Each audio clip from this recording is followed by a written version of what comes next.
تینوں مہمانوں کا بہت شکریہ ادا کرنا چاہوں گی. جاوید حسین صاحب, آغاز آپ سے کرتی ہوں. سر, اگر ڈونلڈ ٹرمپ کے دورہ چین کو موسٹ ہائپڈ وزٹ کہیں تو میرے خیال میں یہ غلط نہیں ہوگا. بڑے مہینوں سے اس وزٹ کی ہم خبریں بھی سن رہے تھے اور خبریں سنا بھی رہے تھے کہ بڑا امپورٹنٹ ہے, اور بالآخر ڈونلڈ ٹرمپ چین پہنچ گئے ہیں. بڑا پرتپاک استقبال بھی وہاں پہ ان کا کیا گیا ہے. سر, آپ اس دورے کی اہمیت اور اس دورے کے مقاصد کے حوالے سے کیا کہیں گے؟ کتنا امپورٹنٹ ہے یہ دورہ؟ اس بارے میں تو کوئی دو رائے نہیں ہو سکتی کہ یہ جو دورہ ہے ڈونلڈ ٹرمپ صاحب کا چائنا کا بے انتہا اہم اور اس کی امپلیکیشنز خالی یو ایس اور چائنا تعلقات کے اوپر نہیں ہیں بلکہ اس کی عالمی سطح پہ بھی اہم اثرات مرتب ہوں گے, اور پھر مڈل ایسٹ میں بھی جو حالات ہیں ان کے اوپر بھی اس کے اثرات مرتب ہوں گے.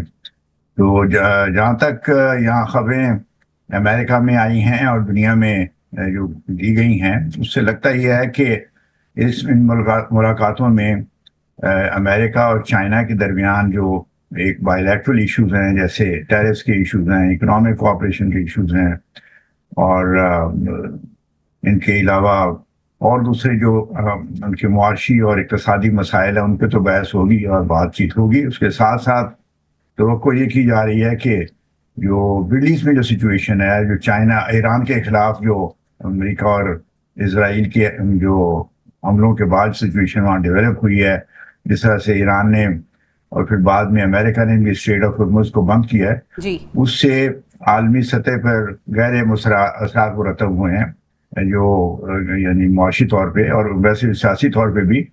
تو ان سب کا احاطہ کیا جائے گا, اور اس لحاظ سے اس کے علاوہ یوکرین اور دوسرے جو ہے تائیوان ایشوز ہے, ساؤتھ چائنا سی میں جو آمد و رفت ہے, وہاں پہ جو چائنا کی وہاں پہ پریزنس ہے, اس کے اوپر بھی ضرور بات چیت ہوگی. تو یہ جو وزٹ ہے اس کا اثر, جیسے میں نے پہلے عرض کیا ہے, خالی یعنی چائنا اور امریکہ کے تعلقات پہ نہیں ہوگا بلکہ اس خطے میں بھی ہوگا, فار ایسٹ میں بھی ہوگا, یورپ میں بھی ہوگا, اور مڈل ایسٹ میں بھی اس کے جو نتائج جو ہیں ان کے اثرات ہوں گے.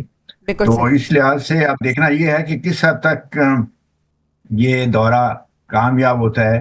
خاص طور پہ ساری دنیا کی نگاہیں اس وقت لگی ہوئی اس وزٹ پہ کہ جو مڈل ایسٹ میں پرشین گلف ریجن میں جو ایک ڈیفیکلٹ سچویشن ڈیولپ ہوئی ہے, اور امریکہ اور ایران آپس میں ابھی تک اپنی بات چیت جو پاکستان ایک میڈیشن کا رول ادا کر رہا ہے, ابھی تک کسی نتیجے پہ اس کو نہیں پہنچا سکے. بالکل صحیح. جاوید صاحب, آپ نے ایک بات کی ہے کہ دیکھنا یہ ہے کہ یہ دورہ جو ہے وہ کس تک کامیاب ہوتا ہے.